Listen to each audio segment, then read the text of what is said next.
찬송가 488장 이 몸의 소망 무언가 488장 찬양하도록 하겠습니다.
화요일 새벽기도 말씀은 창세기 28장 36절에서 55절 말씀입니다.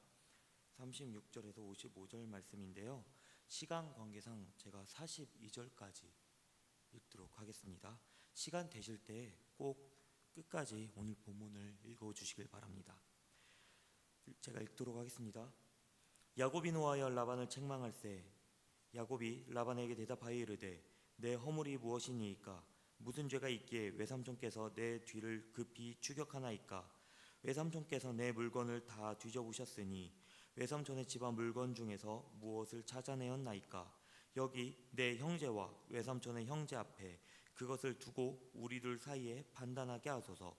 내가 이 20년을 외삼촌과 함께 하였거니와 외삼촌의 암양들이나 암염소들이 낙태하지 아니하였고 또 외삼촌의 양떼의 순양을 내가 먹지 아니하였으며 물려 찢긴 것은 내가 외삼촌에게로 가져가지 아니하였고 낮에 도둑을 맞았든지 밤에 도둑을 맞았든지 외삼촌이 그것을 내 손에서 찾았으므로 내가 스스로 그것을 보충하였으며 내가 이와 같이 낮에는 더위와 밤에는 추위를 무릅쓰고 눈 붙일 겨를도 없이 지냈나이다.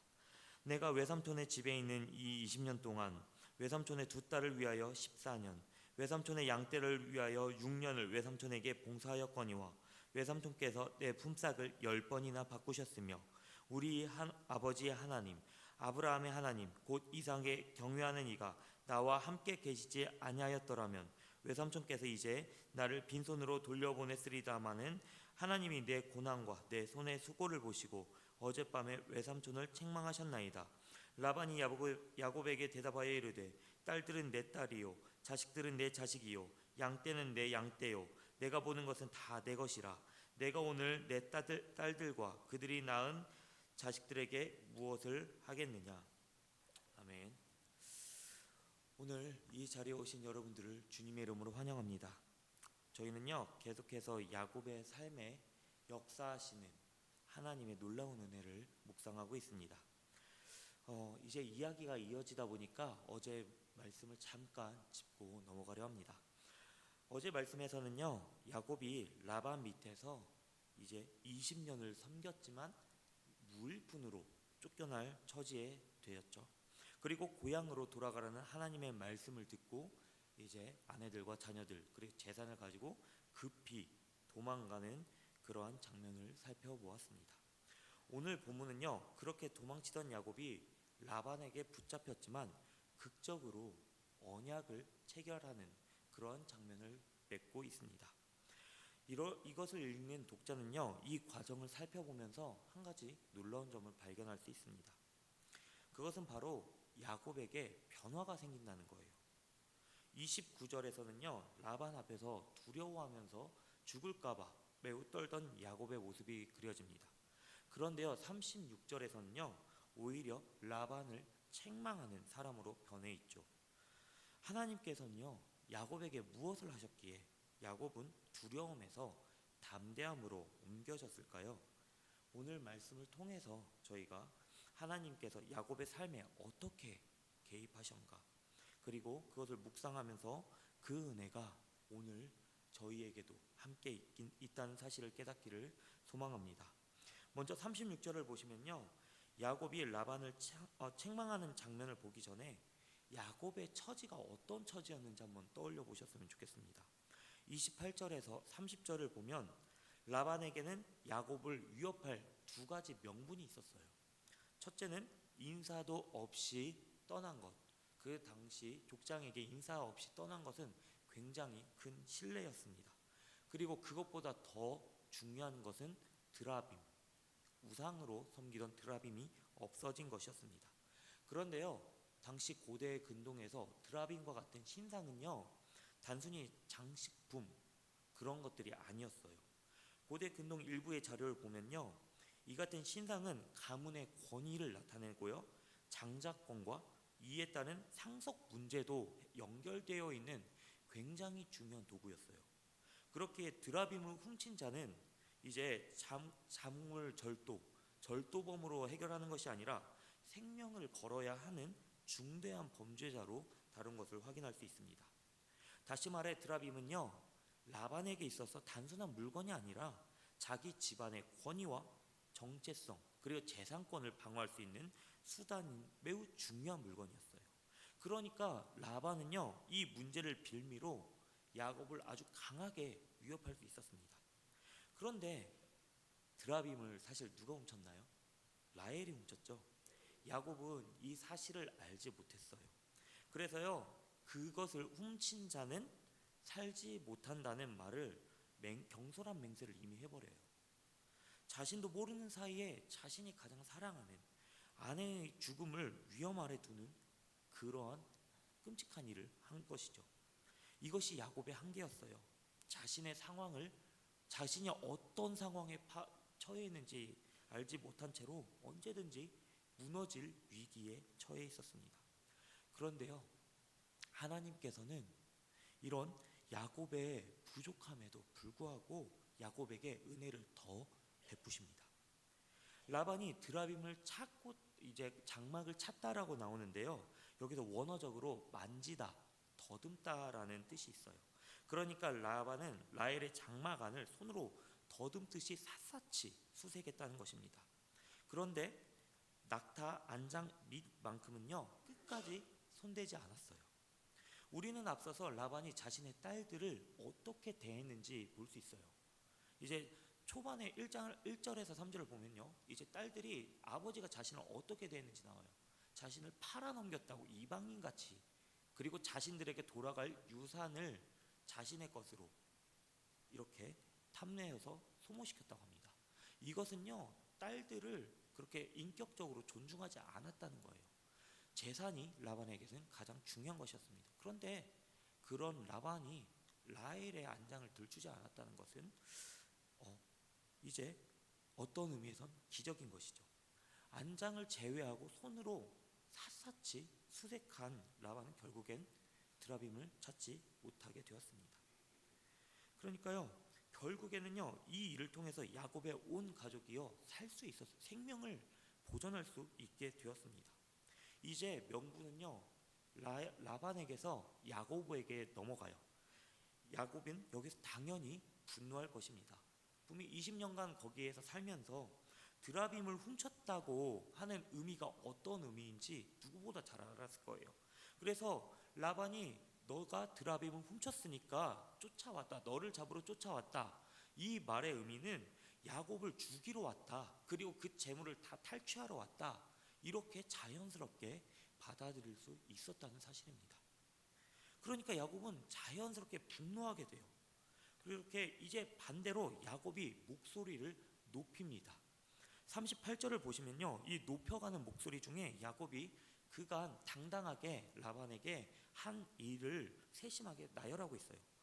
양들을 세심하게 관리해서 낙태하지 않게 했다고 하고요, 값어치 없는 순양, 당시에는 암양이 새끼를 낳고 젖을 먹이기 때문에 순양은 값어치가 없었어요. 그래서 순양을 그렇게 관리를 잘하지 않았습니다. 없어져도 그렇게 큰 손해가 아니었기 때문이죠.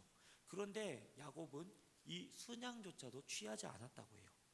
법적으로 책임지지 않아도 될 자연사나 짐승에게 찢기는 것, 그러니까 야생동물에게, 짐승에게 찢긴 영소나 제사는요, 그 목자가 배상하지 않아도 되는 것이 법이었어요. 그런데 야곱은 그것을 배상했다고 합니다. 그리고 이제 도둑질된 것, 이것도 라반은 자신이 훔친 것도 아닌데 그것을 야곱에게 이렇게 전가시켰다고 해요. 그러니까 법 이상의 과중한 억지를 강요했고 품삯을 10번이나 바꿔가며 야곱이 재산을 쌓지 못하도록 했다고 해요. 그러니까 이야기를 들어보면요, 야곱은 마치 계모에게 구박받는 신데렐라 같은 존재였어요. 누가 들어도 억울한 20년을 보낸 것입니다. 그런데 야곱의 분노는요, 거기에서 불평불만으로 끝나지 않아요. 이것이요, 하나님에 대한 고백으로 바뀌는 것이 놀라운 은혜입니다. 42절에 보면요, 나의 아버지의 하나님, 아브라함의 하나님, 이삭을 경외하는 이가 나와 함께하지 않았더라면 이라는 말을 합니다. 그러니까 여기서 야곱의 고백에 대해서 우리는 주목해야 돼요. 이 고백은요, 그냥 의구심이 아니었어요. 혹시나 하나님이 나와 함께 하셨을까? 이것이 아니라 하나님이 나와 함께 하셨기 때문에 내가 살았다는 확신에 찬 고백이었습니다. 야곱이 이 말을 한 뒤로요, 굉장히 담대해져요. 왜냐하면 나로 함께 하시는 이로 말미암아 담대해졌기 때문이에요. 이게 야곱이 실력이 있어서도 아니고 라반보다 이제 능력이 강해서도 아니었던 것입니다. 야곱의 고백을, 라반의 말을 들은 후에 바뀌게 돼요. 29절을 보시면요, 너희 아버지의 하나님이 어젯밤에 내게 말하기를 너는 삼가 야곱에게 선악간에 말하지 말라, 이렇게 말한 것을 야곱이 들었어요. 그러니까 야곱은요, 라반의 입을 통해서, 저 악인들의 입을 통해서, 아, 하나님이 진짜 살아계시고 나와 함께 하셨구나, 하나님이 나의 편을 들어주셨구나는 그러한 확신을 가지게 된 거예요. 그러니까 거기서 심령이 담대해지기 시작한 것입니다. 28장을 보면요, 야곱은 베델에서 이렇게 기도해요. 아버지께 만약 아버지 집으로 내가 돌아간다고 하면 여호와께서는 나의 하나님이라 내가 여기겠습니다. 내가 그때서야 믿겠습니다 라고 얘기하죠. 이때 야곱은요, 하나님의 약속을 직접적으로 들었음에도 불구하고 그냥 기억하는 수준의 믿음이었어요. 하나님을 조건부로 섬기겠다는 수준이었죠. 그런데 오늘 본문에서는요, 야곱은 고향으로 돌아갔나요? 아니요, 도망가다 잡혔습니다. 돌아가지 못했어요. 그럼에도 야곱의 고백은 무엇이었어요? 여호와 하나님께서 나와 함께 하신다, 이 확신이 있었던 것입니다. 이것이요, 여러분, 야곱의 믿음의 성장이에요. 어떤 조건이 충족되었기 때문에 믿음이 성장한 것이 아니라 삶에서 살아가면서 드러나는 하나님의 손길을 확인했기 때문에 자연스럽게 나오는 고백이었던 것입니다. 하나님을 경험하면 이런 믿음의 성장이 일어나고 고백이 나오는 거예요. 야곱이 어떤 공로를 쌓아서 믿음이 자란 것도 아니었죠. 야곱은 그냥 열심히 살았어요. 그런데 믿음이 성장한 것이에요. 하나님께서 먼저 야곱의 삶 속에 개입하셨고요. 보이지 않는 그 도우심을 통해서 야곱은 경험을 통해서 성장된 것입니다. 이 확신은요, 이후에 야복 강가에서 하나님과 씨름하면서 관계를 맺는 믿음으로 더 성장하게 돼요. 오늘 말씀이요, 우리에게 분명하게 말하는 것은 이것입니다. 하나님께서는 역사를 통해서, 하나님의 역사는 야곱을 조금씩, 그러나 분명하게 이끌어 나가고 있다는 사실입니다. 조금씩 성장시키고 있다는 사실이에요. 사랑하는 성도 여러분, 우리가 이것을 보면서 오늘의 말씀을 깨달으면서, 오늘의 말씀을 보면서 깨달아야 할 것은 야곱의 담대함이 아니에요. 야곱의 믿음의 성장이 아니라 야곱의 믿음을 성장시키시는 하나님께 온전히 초점을 맞춰야 됩니다. 야곱은요, 아까 자기 상황을 다 알지 못한 채로 경솔한 맹세를 내뱉어요. 아내가 드라빔을 숨긴지 몰랐고요, 자신이 지금 얼마나 위험한 상황에 처해 있는지도 몰랐습니다. 그러나 하나님은 알고 계셨습니다. 라반의 마음도 알고 계셨고요, 야곱의 연약함도 알고 계셨습니다.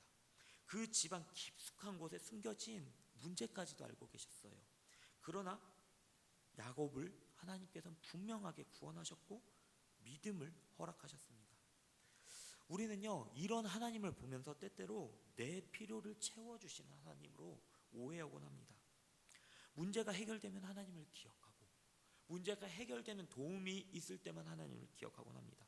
그런데요, 문제가 길어지면 하나님의 도우심을 잊어버린 채 문제를 해결하기 급급하죠. 그런데 오늘 본문은요, 우리에게 하나님의 필요함, 우리에게 필요의 해결보다 더 중요한 것을 보여줍니다. 그것은 하나님 당신입니다. 야곱은요, 하나님께서는요, 야곱에게 재산만 주신 게 아니고요, 하나님이 어떤 분인지 알게 하셨어요. 하나님은 약속을 잊지 않으시는 분이면서 보이지 않는 곳에서 일하시는 분이다, 계속해서 드러내고 계신 것입니다. 하나님께서는요, 사람의 악한 의도까지도 다스리시고, 그리고 그것을 이용하셔서 하나님의 뜻을 이루시는 분이시라는 것이에요. 그러므로 오늘 본문은 우리에게 이렇게 묻고 있어요. 너는 내 삶의 문제만 보고 있느냐? 아니면 그 문제 가운데서 일하시는 하나님을 보고 있는가? 사랑하는 성도 여러분, 우리는 상황을 해석하기 전에요, 먼저 하나님을 떠올려야 됩니다. 내 판단보다 크신 하나님, 내 눈보다 깊이 보시는 하나님, 내 길보다 앞서 행하시는 하나님, 이 하나님을 우리가 기억해야 돼요. 오늘 이 시간 이후로 우리는 관계, 물질, 일터, 가정, 사역을 바라볼 때마다 이 일을 통해서 하나님은 오늘 나에게 어떻게 보여주시는가, 내게 무엇을 보여주고 계시는가, 이러한 시각을 가져야 돼요. 이 상황 속에서도 나는 어떤 하나님을 기억해야 하는가, 이것이 말씀의 기준이 되어야 되는 것입니다. 우리 삶의 신앙의 기준이 되어야 되는 것이에요. 그리고요, 성도의 삶은요, 문제를 해결받는 데서 끝나는 것이 아니에요. 문제 속에서 하나님을 더 분명히 아는 자리로 나아가는 것이 성도인 것입니다. 이 시간 우리 함께 말씀을 통해 오늘 말씀을 마음에 새기고 하나님을 분명하게 아는 자리로 함께 나아가며 그 기준을 분명하게 세우는 저희가 되길 소망합니다. 이제 사건은요, 피날레를 향해서 달려가요. 45절에서 54절까지는요, 이제 야곱과 라반이 언약을 맺는 장면이 등장합니다. 돌무더기를 세워요. 그리고 함께 식사를 합니다. 식사를 함께 한다는 것은요, 언약 관계에서 대등한 존재로서 받아준다는 거예요. 이전에는 야곱은 라반에게 속한 자였어요. 그런데 이제 하나님의 은혜를 입은 자로서 대등한 언약 관계가 되는 것이죠. 여기서요, 서로 대등한 협약처럼 보이는데요, 라반과 야곱엔 결정적인 차이가 있어요. 둘이 맹세하는 신이 다릅니다. 라반의 맹세는요, 혼합주의적 색채, 다신적인 색채가 강해요. 그는 아브라함의 하나님, 그리고 나홀의 하나님, 그러니까 여기선 복수 형태예요. 그러니까 신들이라고 하는 거죠. 나홀의 하나님의 하나님들, 그러니까 나홀의 신들을 가리켜서 맹세하는 거예요. 온갖 잡신들을 가리켜서 맹세하고 있는 거예요. 그런데 야곱은 달랐습니다. 이삭이 경외하는 곧 자기 아버지가 경외하는 여호와 하나님 한 분, 오직 한 분을 두고 맹세를 한 것입니다. 이것이 무엇을 의미하는 것일까요? 야곱은 이제요 자신의 삶을요 하나님의 언약과 주권 아래 두고 있는 거예요. 라반의 종처럼 살던 야곱이 이제 하나님과의 언약 안에서 자신의 정체성을 바로 세운 것입니다. 나는 한 하나님, 내 아버지 하나님만을 따르겠습니다 고백한 것이죠. 그러니까 어떻게 돼요? 목숨을 잃을 뻔했던 야곱이요 이제 라반을 언약으로 제어하는 자가 돼요. 하나님께서는요 야곱을 언약의 당사자로 세우셨어요.